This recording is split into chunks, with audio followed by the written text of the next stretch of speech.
Hello everyone, my name is Kingsley, and today I'll be talking about how to find the area between two polar curves.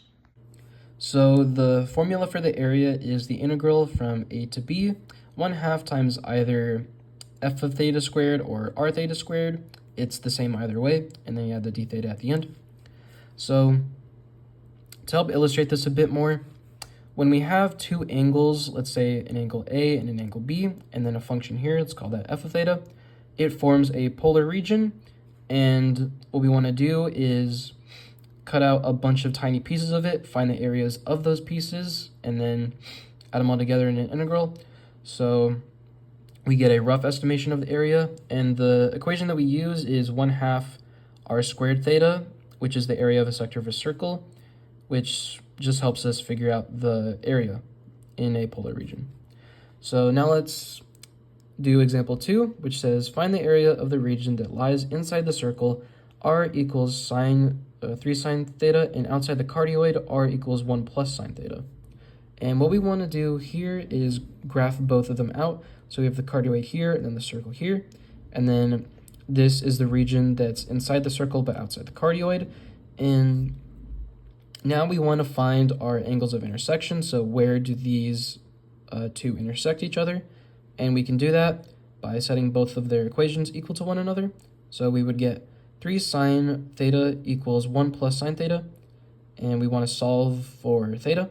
So we subtract sine theta from both sides, so we get 2 sine theta equals 1, and then we divide both sides by 2.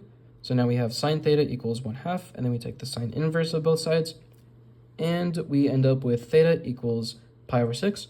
So we know the angle of intersection on this quadrant here, but since this line is pi on the polar plane, we can find the second angle by just subtracting pi over 6 from pi, which we get 5 pi over 6, which would be our second angle of intersection.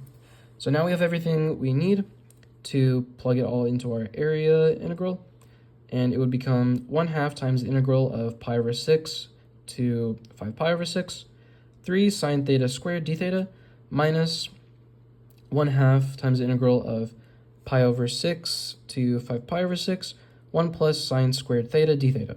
And so a step that we can take to simplify this easily is just put this all into one integral like so, and then we need to square everything inside the parentheses, and 3 sine theta squared becomes 9 sine squared theta, and 1 plus sine theta squared becomes 1 plus 2 sine theta plus sine squared theta, but we need to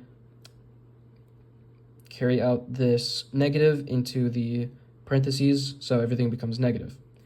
And we have a sine squared theta term here and another one here, so we can subtract these and we get 8 sine squared theta. But sine squared theta is a tricky thing to integrate, and so we can use this identity here, which says that it's equal to 1/2 times 1 minus cosine 2 theta. And so this becomes 4 minus 4 times cosine 2 theta, but we can simplify it again because we have a minus 1 here, and we can subtract it from this 4. So it becomes 3 minus 4 cosine theta, or cosine 2 theta, minus 2 sine theta d theta. And so now we can integrate everything. And so the integral of 3 would be 3 theta, 4 times cosine 2 theta would be 2 times sine 2 theta, and negative 2 sine theta would become positive 2 times cosine theta. And then we plug in 5 pi over 6 and then subtract what we would get if we plugged in pi over 6, and we get pi for the area between those two curves.